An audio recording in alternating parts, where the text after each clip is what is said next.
श्री गुरुचरण कमलेभ्यो नमः। श्री गणेशाय नमः। श्री सरस्वत्यै नमः। श्री विष्णवे नमः। श्री कृष्ण गोविंद हरे मुरारे, हे नाथ नारायण वासुदेव। श्री कृष्ण गोविंद हरे मुरारे, हे नाथ नारायण वासुदेव। हे नाथ नारायण वासुदेव। हे नाथ नारायण वासुदेव। श्री कृष्ण गोविंद हरे मुरारे, हे नाथ नारायण वासुदेव। ओम नमो भगवते वासुदेवाय। ओम नमो भगवते वासुदेवाय। ओम नमो भगवते वासुदेवाय। ओम नमो भगवते वासुदेवाय। ओम नमो भगवते वासुदेवाय। ओम नमो भगवते वासुदेवाय। कृष्णाय वासुदेवाय हरये परमात्मने प्रणतक्लेशनाशाय गोविन्दाय नमो नमः। कृष्णाय वासुदेवाय देवकी नन्दनाय च नन्दगोपकुमाराय गोविन्दाय नमो नमः। सच्चिदानन्दरूपाय विश्वोत्पत्त्यादिहेतुवे तापत्रयविनाशाय श्रीकृष्णाय वयं नमः। सच्चित आनंद स्वरूप परमात्मा जो सृष्टि के उत्पत्ति, पालन और संहार करता है तथा जीवों के आध्यात्मिक, आदि दैविक, आदि भौतिक तापों को नष्ट करने वाले हैं, अर्थात जीवों के मानसिक, शारीरिक और भौतिक दुखों को दूर करने वाले हैं, उन श्री कृष्ण भगवान को हम नमस्कार करते हैं। श्री कृष्ण गोविंद हरे मुरारे, हे नाथ नारायण वासुदेव। श्रीमद् भागवत 10वां स्कंद, तृतीयोध्याय, श्लोक 2 से। श्री शुक उवाच दिशा प्रसेदुर्गगनं निर्मलोडुगणोदयं महीमंगलभूयिष्ठ पुरुग्राम व्रजाकरा नद्य प्रसन्न सलिला हृदा जलरोहश्रिय द्विजाली कुलसन्नादस्तब का वनराजयः ववो वायु सुख स्पर्श पुण्य गंधव शुचि अग्नयश्च द्विजातीनां शांतास्तत्र समन्धत। श्रीमद् भागवत 10वां स्कंद, 3रा अध्याय।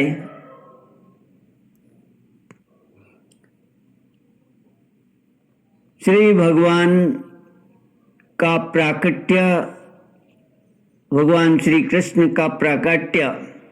श्री सुखदेव जी कहते हैं, परीक्षित, अब समस्त शुभ गुणों से युक्त बहुत सुहावना समय आ गया। रोहिणी नक्षत्र था। आकाश के सभी नक्षत्र, ग्रह और तारे शांत सौम्य हो रहे थे। दिशाएं स्वच्छ प्रसन्न थी। निर्मल आकाश में तारे जगमगा रहे थे। पृथ्वी के बड़े बड़े नगर, छोटे छोटे गांव, अहीरों की बस्तियां और हीरे आदि की खानें मंगलमय हो रही थीं। नदियों का जल निर्मल हो गया था। रात्रि के समय भी सरोवरों में कमल खिल रहे थे।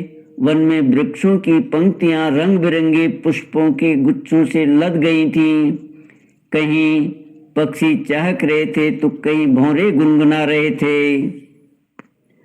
उस समय परम पवित्र और शीतल मंद सुगंध वायु अपने स्पर्श से लोगों को सुखदान करती हुई बह रही थी। ब्राह्मणों के अग्निहोत्र की कभी न बुझने वाली अग्नियां जो कंस के अत्याचार से बुझ गई थी, वे इस समय अपने आप जल उठी। संत पुरुष पहले से ही चाहते थे कि असुरों की बढ़ती न होने पाए। अब उनका मन सहसा प्रसन्नता से भर गया।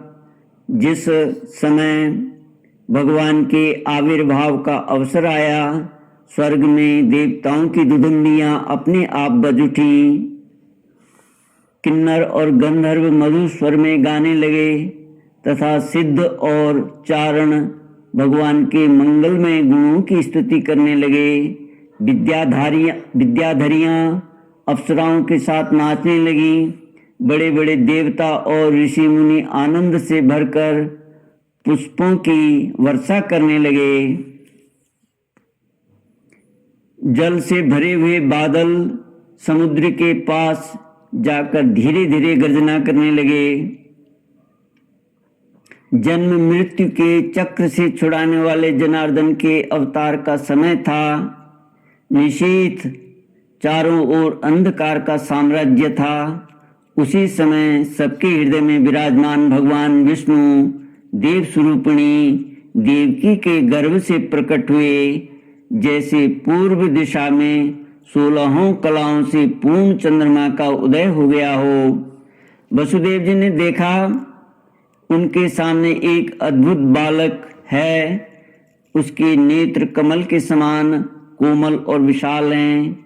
4 सुंदर हाथों में शंख, गदा, चक्र और कमल लिए हुए हैं।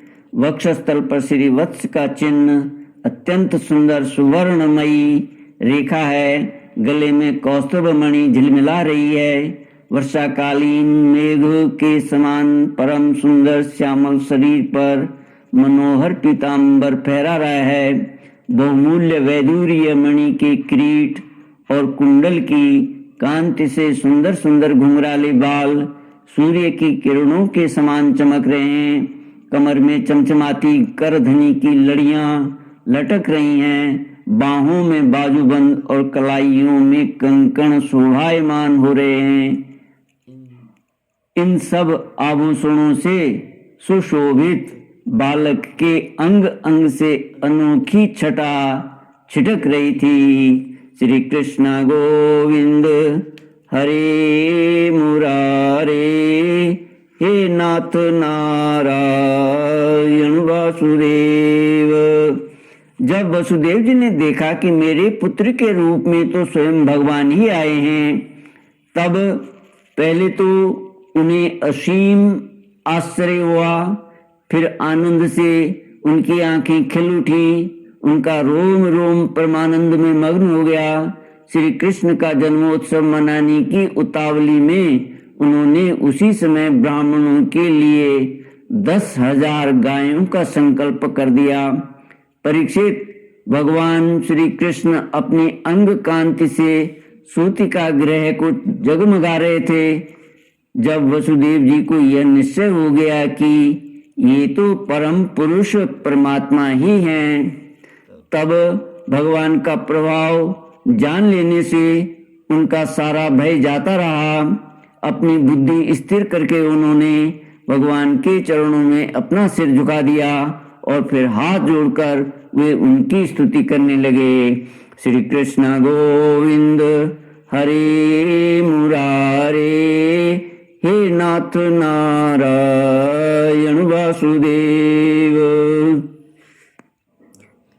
वसुदेव जी ने कहा, मैं समझ गया कि आप प्रकृति से अतीत साक्षात पुरुषोत्तम हैं।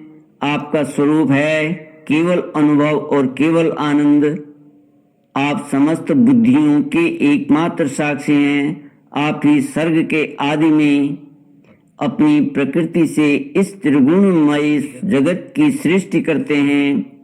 फिर उसमें प्रविष्ट न होने पर भी आप प्रविष्ट के समान जान पड़ते हैं। जैसे जब तक महतत्व आदि कारण तत्व पृथक पृथक रहते हैं, तब तक उनकी शक्ति भी पृथक पृथक होती है। जब वे इंद्रियादि 16 विकारों के साथ मिलते हैं, तभी इस ब्रह्मांड की रचना करते हैं और इसे उत्पन्न करके इसी में अनुप्रविष्ट से जान पड़ते हैं। परंतु सच्ची बात तो यह है कि वे किसी भी पदार्थ में प्रवेश नहीं करते। ऐसा होने का कारण यह है कि उनसे बनी हुई जो भी वस्तु है, उसमें वे पहले से ही विद्यमान रहते हैं। ठीक वैसे ही बुद्धि के द्वारा केवल गुणों के लक्षणों का ही अनुमान किया जाता है और इंद्रियों के द्वारा केवल गुणमय विषयों का ही ग्रहण होता है। यद्यपि आप उनमें रहते हैं, फिर भी उन गुणों के ग्रहण से आपका ग्रहण नहीं होता। इसका कारण यह है कि आप सब कुछ हैं, सबके अंतर्यामी हैं और परमार्थ सत्य आत्मस्वरूप हैं। गुणों का आवरण आपको ढक नहीं सकता। इसलिए आप में न बाहर है न भीतर है। फिर आप किसमें प्रवेश करेंगे? इसलिए प्रवेश न करने पर भी आप प्रवेश किए हुए के समान दिखते हैं। जो अपने इन दृश्य गुणों को अपने से पृथक मानकर सत्य समझता है, वह अज्ञानी है। क्योंकि विचार करने पर ये देह गे आदि पदार्थ वाग विलास के सिवा और कुछ नहीं सिद्ध होते। विचार के द्वारा जिस वस्तु का अस्तित्व सिद्ध नहीं होता, बल्कि जो बाधित हो जाती है, उसको सत्य मानने वाला पुरुष बुद्धिमान कैसे हो सकता है? प्रभु कहते हैं कि आप स्वयं समस्त क्रियाओं, गुणों और विकारों से रहित हैं। फिर भी इस जगत की सृष्टि, स्थिति और प्रलय आपसे ही होते हैं। यह बात परम ऐश्वर्यशाली पर ब्रह्म परमात्मा आपके लिए असंगत नहीं है, क्योंकि तीनों गुणों के आश्रय आप ही हैं। इसलिए उन गुणों के कार्य आदि का आप में ही आरोप किया जाता है। आप ही तीनों लोकों की रक्षा करने के लिए अपनी माया से सत्वमय शुक्ल वर्ण पोषणकारी विष्णु रूप धारण करते हैं। उत्पत्ति के लिए रजा प्रदान रक्त वर्ण सृजनकारी ब्रह्मा रूप और प्रलय के लिए प्रलय के समय तमोगुण प्रधान कृष्ण वर्ण संहारकारी रुद्र रूप स्वीकार करते हैं। प्रभु आप सर्वशक्तिमान और सबके स्वामी हैं। इस संसार की रक्षा के लिए ही आपने मेरे घर अवतार लिया है। आजकल कोटि कोटि असुर सेनापतियों ने राजा का नाम धारण कर रखा है और अपने अधीन बड़ी बड़ी सेनाएं कर रखी हैं। आप उन सब का संहार करेंगे। देवताओं के भी आराध्य देव प्रभु, यह कंस बड़ा दुष्ट है। इसे जब मालूम हुआ कि आपका अवतार हमारे घर होने वाला है, तब उसने आपके भय से आपके बड़े भाइयों को मार डाला। अभी उसके दूत आपके अवतार का समाचार उसे सुनाएंगे और वह अभी अभी हाथ में शस्त्र लेकर दौड़ा आएगा। श्री कृष्ण गोविंद हरे मुरारे, हे नाथ नारायण वासुदेव। ओम पूर्णमद पूर्णमिदं पूर्णात् पूर्णमुदच्यते पूर्णस्य पूर्णमादाय पूर्णमेवावशिष्यते। ओम शांति शांति शांति। हरि ओम। श्री गुरुभ्यो